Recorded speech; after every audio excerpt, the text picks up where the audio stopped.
Olá, meus amigos. Nós temos a oportunidade de contar aqui com a participação do Ismar, da Ângela e do Hipólito. Começando pela vida eterna, para nossa recapitulação, tem coisas muito elementares. Eu quero focar em uma delas, que é a pessoa se sentir e ter consciência de que ela é um espírito e que está temporariamente revestida com o corpo. A maioria das pessoas tende a pensar que ela é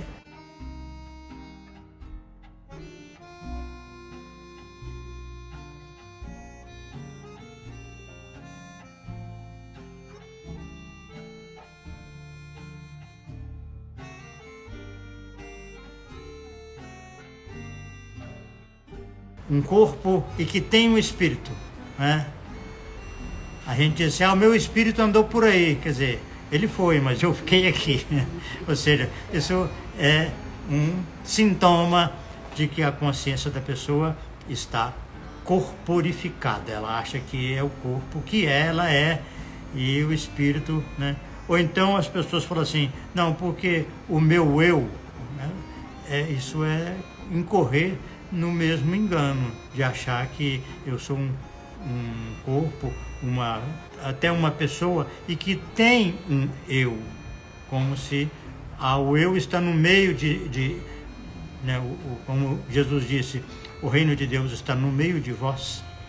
Então a pessoa acha que o espírito, o eu, esses como se fossem componentes que estão guardados em si.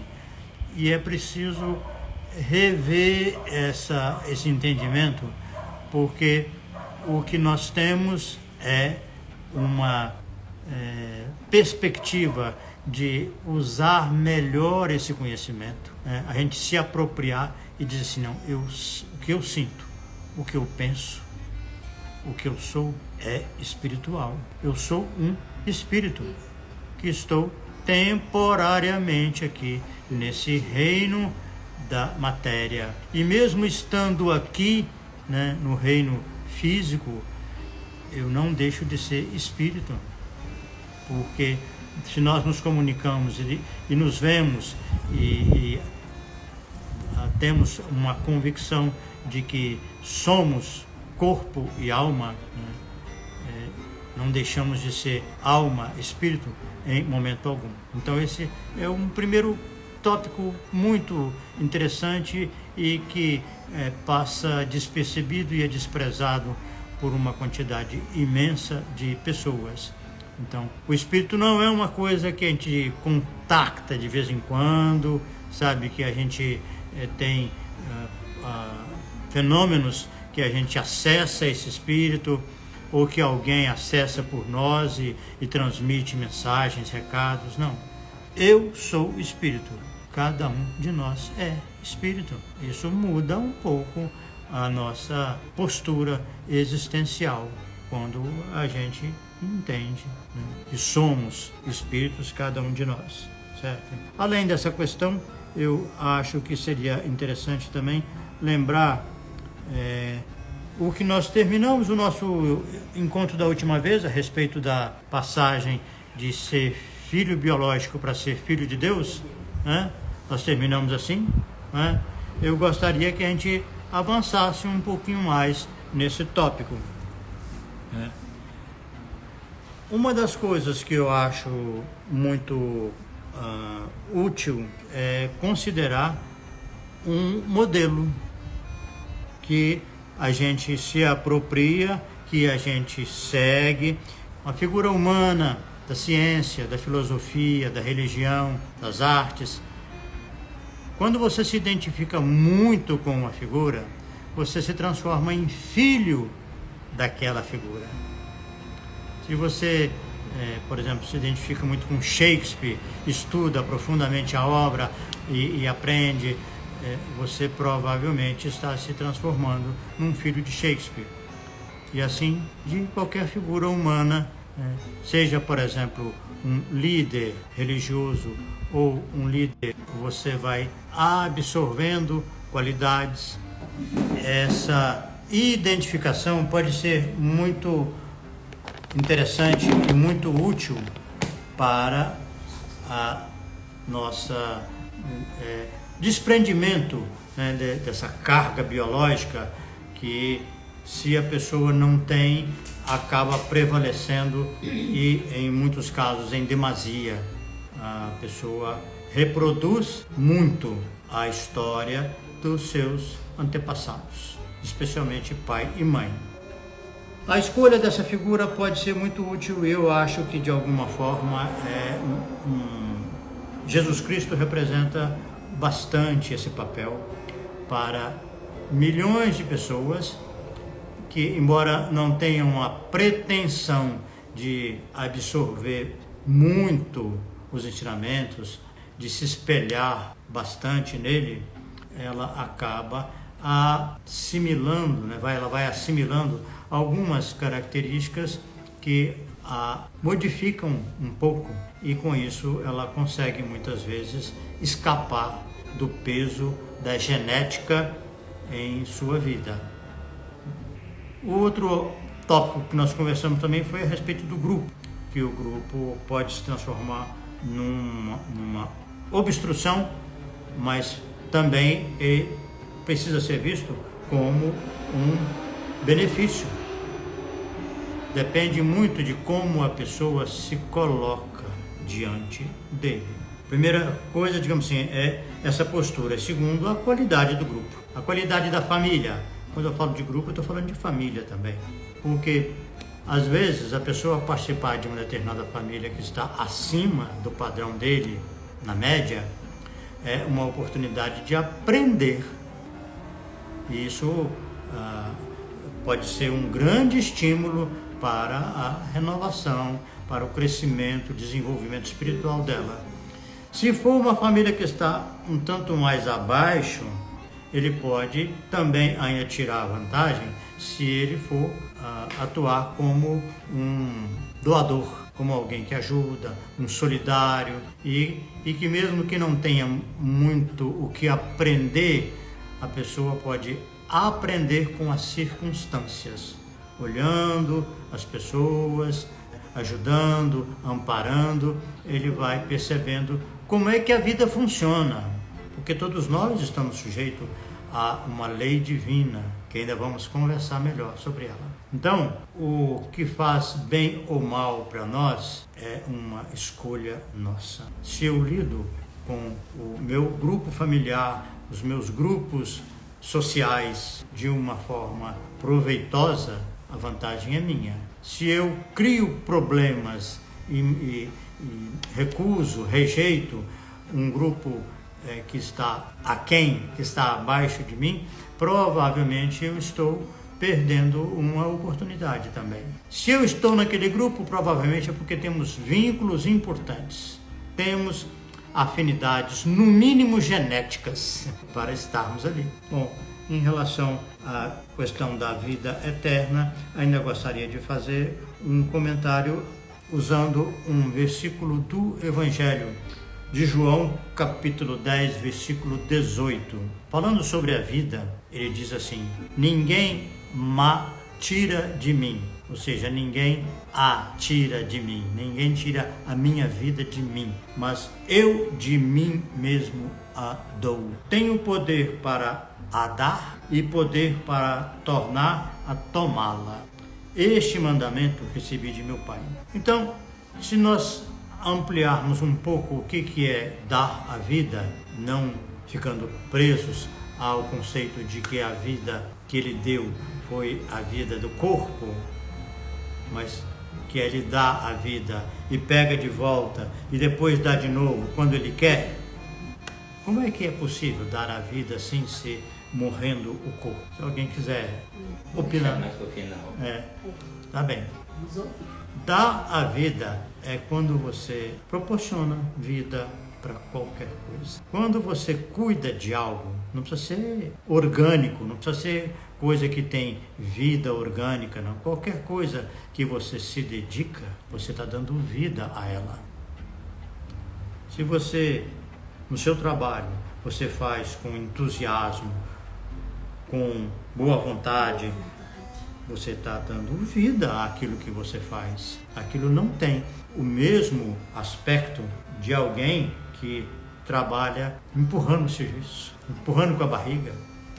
Quando você pega alguém que faz aquele mesmo serviço com carinho, com alegria, com motivação, você fala, isso aqui é diferente, aqui tem vida.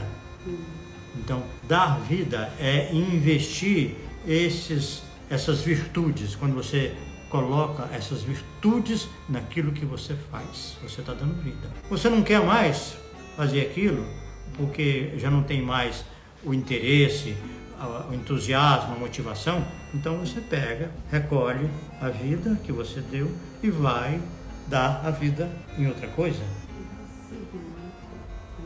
Dar seguimento a novas oportunidades.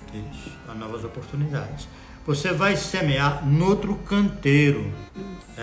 Isso já é também um sinal de vitalidade, que podemos dizer assim melhor, de flexibilidade. Quando você tem essa flexibilidade, acabou o serviço, encerrou esse ciclo aqui, eu pego, o que eu pego? Eu pego o que eu dei de vida, porque eu retomo, como ele disse, né? Ficou claro, né?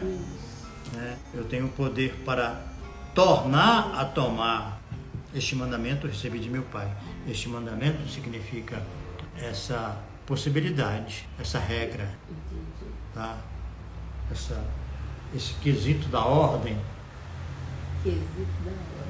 Que eu dou, pego de volta e vou aplicar numa outra coisa. Cansei de trabalhar com esse grupo aqui, já não tenho mais entusiasmo, não tenho, estou fazendo por obrigação, então vamos pegar o que é meu. O que é meu? É o que eu tenho para dar, né? Certo? É a vida que eu dou, mas eu de mim mesmo a dou. Eu dou a vida. Se eu estou dando o sangue, digamos, né? Com boa vontade, com entusiasmo, e aquilo vai ser diferente, aquilo tem marcas de vitalidade, de brilho, de capricho, de zelo, de estrutura, tem uma opção de modos como você investe para aquilo ter vida. Passou um tempo, né? Por exemplo, tem muita coisa que você faz com esse entusiasmo, com esse vigor, mas chega um ponto que exaure. Aquilo não tem chega mais. Término, né? Não tem mais. Tem coisas que a gente precisa carregar por conta da nossa formação cristã. A gente acha que família tem esse caráter. Uma vez que você estabeleceu um compromisso, você faz o possível e o impossível para aquilo ser bem sucedido, para aquilo dar certo, para que as pessoas sejam felizes, estejam seguras, estejam em paz. Mas eu acho que isso é assunto para outro dia, né? É um outro tema, mas assim, deixando entrevisto que às vezes a saída que a pessoa encontra é recolher e levar para um outro terreno, tá? Que aquele ali está seco demais, não adianta, você põe adubo e a opção de coisa. E depois de um tempo você fala assim, não, isso aqui eu estou me matando por conta disso. Então é melhor eu me salvar.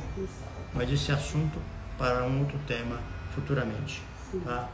E finalmente nós podemos conversar um pouco sobre o que isso tem a ver com o espaço e o tempo, porque nós estamos aqui olhando vida eterna, a relação do espírito com o corpo, a vida eterna, que é um dom básico, precioso.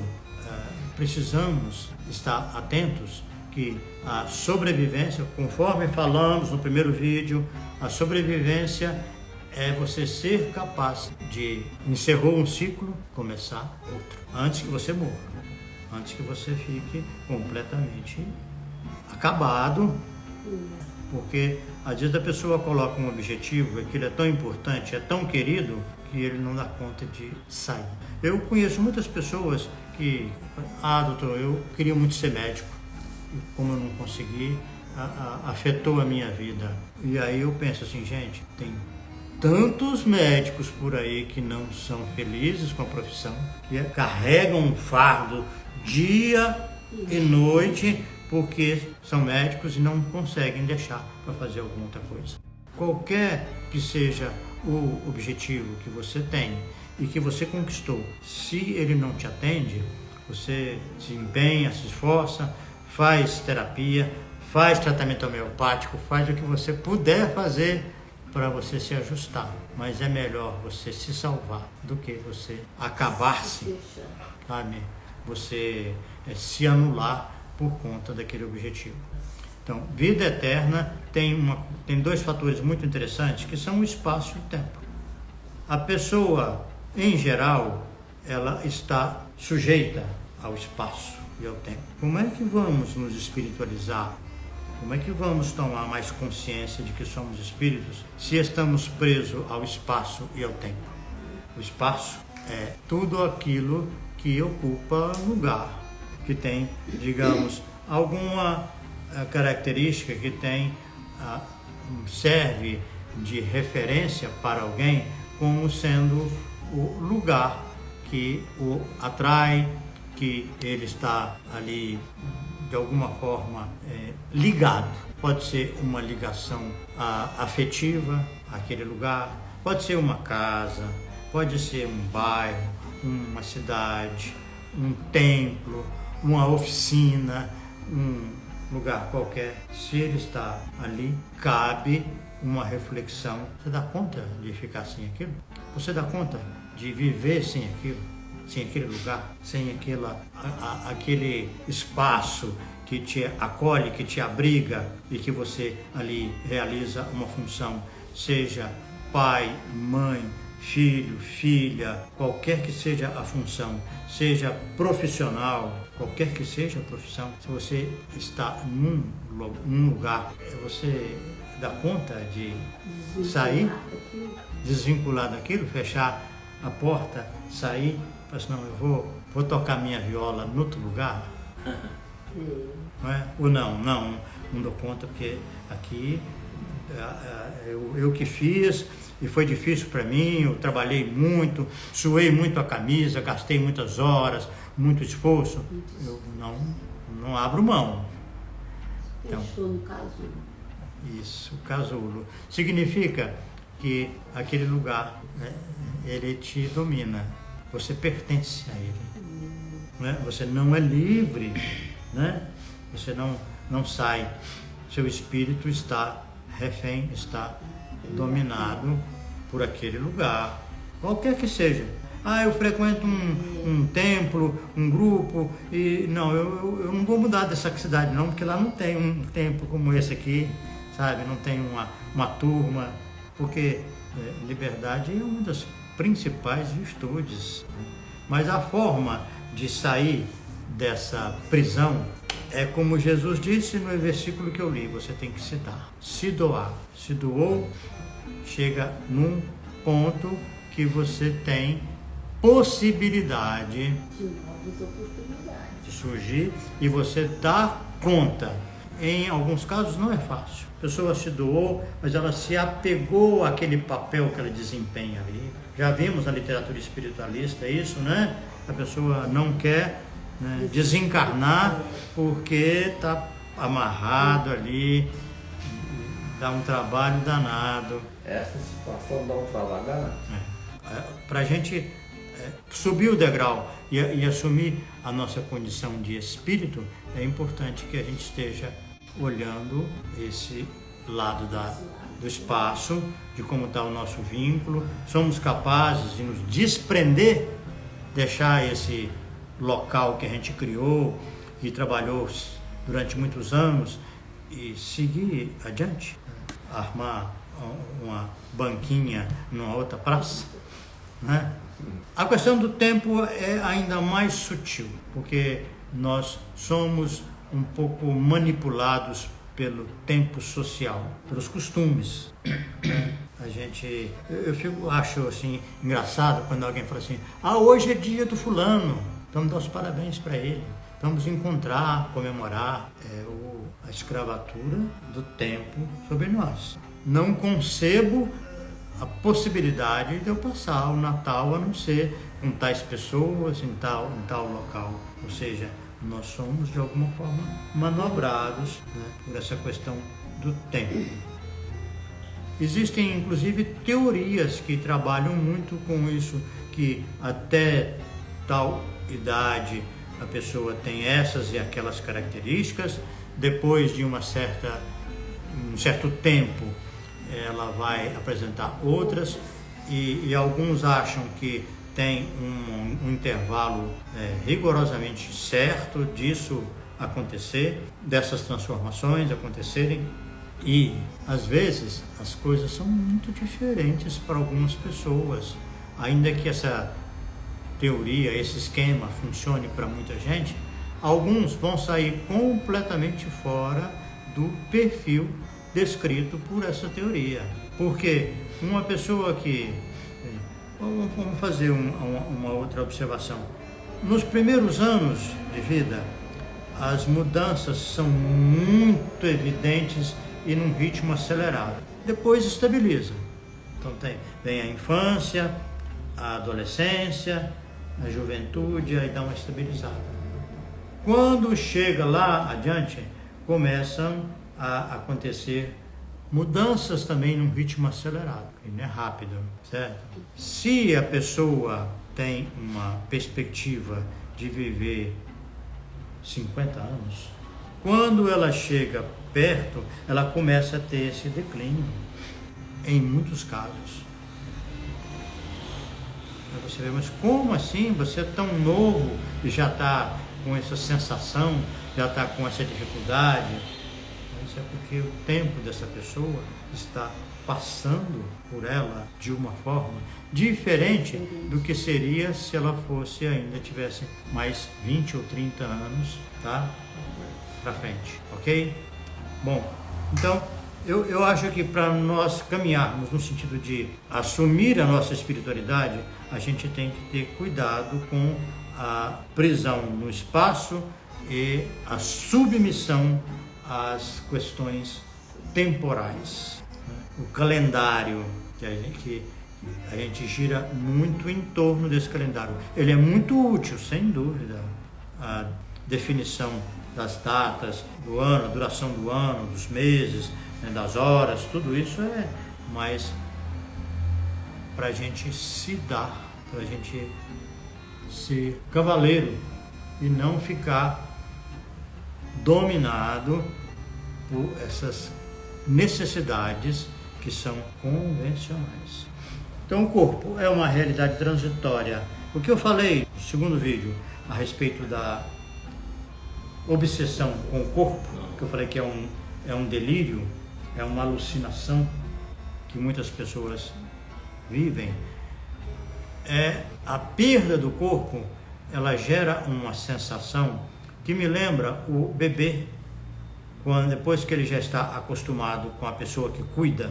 A psicologia infantil analisa que quando a pessoa com quem o bebê está acostumado, ela se ausenta, o bebê vive uma angústia, porque ele não sabe, ele não entende ainda, sabe?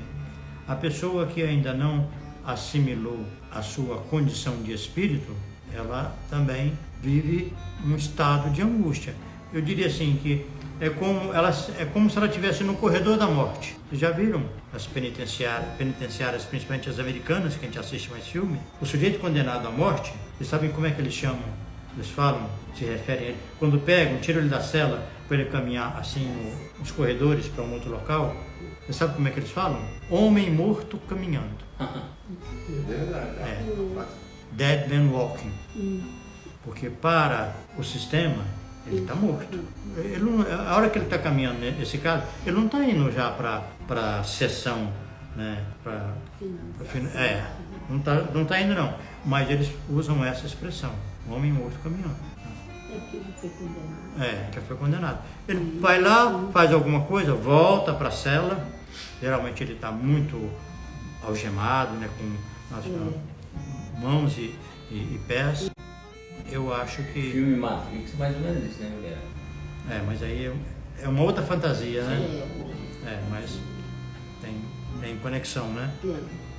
Finalmente, eu gostaria de abordar com vocês na questão da filiação divina. Se Deus é único, nós somos únicos também. Porque se nós herdamos características de Deus, conforme nós já estudamos, tá certo? Nosso primeiro encontro, mas está lá no YouTube, quando vocês puderem, por favor. Porque a ideia é que ninguém gera uma coisa diferente de si mesmo. Então, nós somos imagem e semelhança, somos filhos. Isso vocês viram naquele dia, quando nós conversamos sobre a nossa constituição, de ser um espírito e ter um prolongamento que é o nosso corpo celeste, ou psicossoma, ou perispírito. Se somos, então, se Deus é único, nós somos únicos também. Como é que somos únicos? A minha hipótese para explicar isso, Jesus Cristo tem uma frase muito interessante quando ele fala: o Pai é maior do que eu. Os dons divinos são alocados em cada filho de uma forma diferente do ponto de vista quantitativo. A parábola dos talentos pode respaldar essa ideia. Tem pessoas, tem filhos que têm muitos talentos. Outros têm poucos. Outros têm menos ainda. Vocês se lembram que um tinha 10, o outro tinha 5, o outro tinha 1? Quais são os talentos divinos? Me diga que cada um de vocês, um talento que acha que vocês têm. Um só, que é talento natural no seu espírito.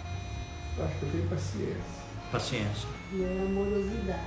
Amorosidade. Hipólito, qual que você diria que você tem? Qual o talento que Deus te dotou? Nossa, Gilberto. Difícil. Eu gosto muito de conviver. Comunicação, comunicativo, De conviver. social. Gosto muito. Uma tristeza para mim é estar só.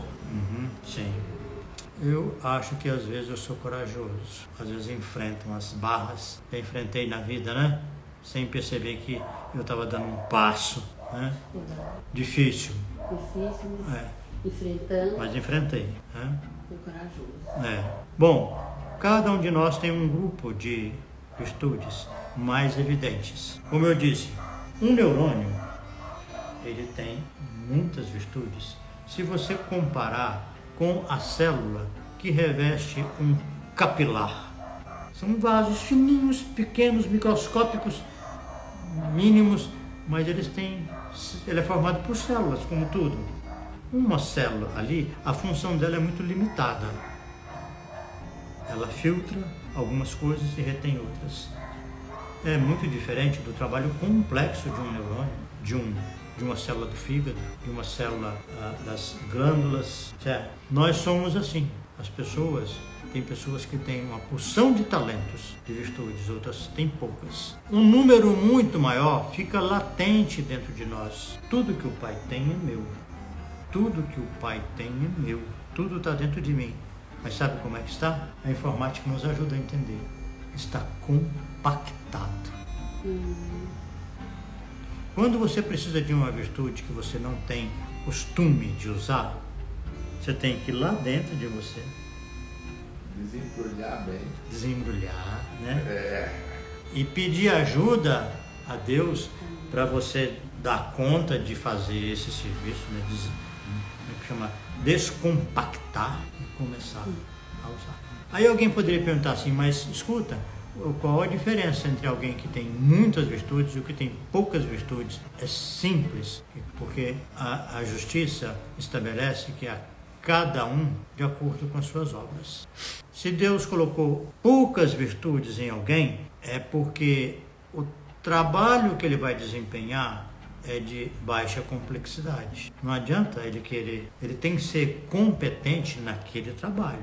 Não adianta você querer pegar um neurônio e colocar lá no capilar, porque não funciona. Cada um está aparelhado, equipado para uma determinada função. E a justiça vai fazer com que ele responda por essa função. Ele não responde pela função do outro. Tá certo, seu Tony? Então nós somos iguais porque somos únicos. Todos nós somos únicos. Então, somos iguais em relação a esse aspecto, mas somos diferentes. Somos diferentes porque somos únicos, então somos desiguais. Bem complexo. Cada um é de um jeito. Cada um é de um jeito. Cada um tem um talento para fazer. Cada um é único. Somos únicos. Somos iguais porque somos filhos de Deus, né? E temos a estrutura que nós já vimos, né? De ser espírito e ter um corpo celeste, né? Mas a aparelhagem que está dentro de cada um é diferente. Então, vamos supor que ele te deu três talentos importantes, né? 3 importantes. Te deu mais 2 ou 3 assim, de menor importância. Mas na hierarquia interna, eles também variam. Sei que Os mesmos talentos em você pode ter A, B e C. Nesse grau, A é o mais importante, depois vem o B, depois o C. Ele tem A, B e C, mas no caso dele, o C é o mais importante, está em cima. Ele tem C, B, A. Ele é diferente de você. E tem os mesmos talentos. Tem o mesmo talento. Vocês vão ter muita afinidade. Mas tem hora que você vai falar, não, isso aqui é roxo, não, isso aqui é azul, não. Eu gosto mais do laranja, não, eu prefiro o verde. Então, assim, isso é que nos torna iguais, porém desiguais. E por isso que Deus é complexo. Deus é muito complexo, porque Ele não é uma coisa só. Ele é aquilo e Ele é não aquilo. Nós vamos ver isso melhor quando a gente estiver falando de justiça divina. É muito interessante. Muito bom. Alguém quer fazer algum comentário, alguma pergunta, alguma observação? Eu penso, Ângela, que a gente precisa andar com a vida. Esse é um princípio que eu adotei para mim há mais tempo. O que a vida está me pedindo agora? O que as circunstâncias estão me demandando? Não. Não preciso me antecipar. Na filosofia do Evangelho, as coisas acontecem daqui para lá. Não é como alguns espiritualistas pensam, que é de lá para cá. Porque prepara lá, tá. Deve existir esse preparo, deve ser. Mas o Evangelho é muito interessante porque ele fala assim: tudo que ligares na terra será ligado no céu. Tudo que desligares na terra será desligado no céu. Então, a gente se liberta bastante dessa preocupação com o que você programou para a sua reencarnação. E se preocupa e prioriza o que você está fazendo aqui que tem implicações para depois. Certo? A vida é aqui e agora. Eu acho que o Evangelho dá margem para a gente, né, se apoiar nesse conceito. Então, andar com a vida significa quais são as coisas que estão precisando, né? Quais são os fatores, as dificuldades, os problemas que você está lidando. Qual virtude que você precisa para lidar com isso. Tem hora que estampa, que dá uma bufetada na gente, faz, olha, não está vendo não? Você precisa ser mais um pouco assim, menos um tanto desse. Andar com a vida é muito interessante, refletindo na vida de cada um de nós. Não adianta querer ultrapassar limites, vai bater com a cabeça, vai machucar. Andar com a vida é uma reflexão muito interessante. Porque os fatos vão surgindo e novos ciclos, novos momentos. Esse aqui é um ciclo, é um momento. Estamos aqui discutindo umas coisas tão profundas. É uma expansão, que muitos falam, expandir consciência.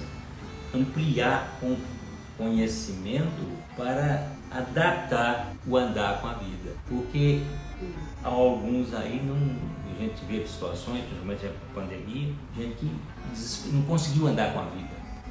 E está parado, tem gente Não, que e estagnou. a pandemia, a gente vê muito claro isso, ela conseguiu separar muita gente, porque as pessoas estavam andando, mas não tinham mesmo, não estavam no mesmo fluxo. E agora está separando quem é o joio do trigo, vamos falar assim. Surgiram, os segmentos continuam sendo os mesmos.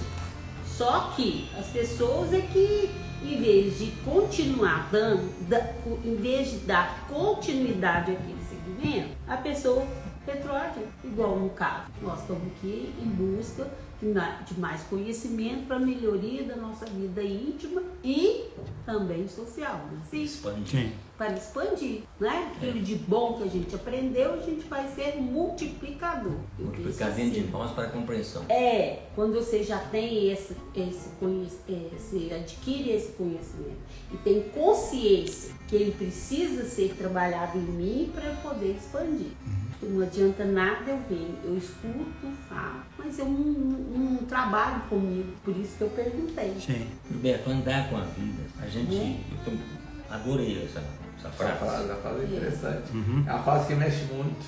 Adorei andar com a vida. No desespero de andar com a vida, uns ficam para trás e outros ultrapassam. No ultrapassar se desespera. Conheço diversas pessoas com problema de depressão, e que o andar com a vida o fez atropelar a vida, atropelou, não teve a serenidade de compreender o fluxo. Um momento que deve ser trabalhado, né? Não um a um e não tudo de uma vez. O que você está mencionando aí me lembra um pouco da ansiedade, né?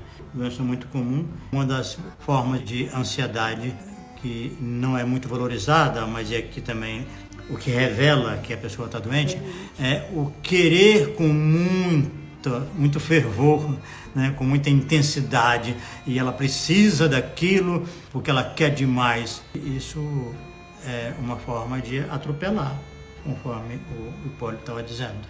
Andar com a vida, eu acho que às vezes exige que a gente pare, que você pense, que você busque se inspirar, peça a luz divina para você entender melhor o que está acontecendo, para você também escolher como você vai lidar com a situação, porque nossa carência, nossa ignorância é muito grande. Como é que a gente faz em determinadas situações? Às vezes a gente só vai se dar conta que não tem recursos pessoais para lidar quando chega e aquilo derruba a gente. A gente desaba e aí então você começa a pensar, bom, o que eu vou fazer? Como é que eu vou me levantar? Como é que eu vou encarar? Como é que eu vou sair dessa? Isso realmente é uma questão que todos nós enfrentamos, mais cedo, mais tarde, hoje, amanhã, daqui a muito tempo, mas um dia a gente vai se defrontar com essa necessidade de pensar como eu estou lidando com a vida e como é que eu faço para me posicionar de uma forma mais sensata, mais equilibrada, mais amorosa e mais justa. E por falar nisso, o nosso tempo está se esgotando. Nós vamos encerrar aqui com os amigos. Tem algumas poucas pessoas. Gente, um abraço para todos vocês. Desculpem aí que eu não consegui colocar pelo YouTube, mas aqui pelo Instagram tá fácil e não tem nenhuma complicação. Bom, nosso próximo tema é Deus.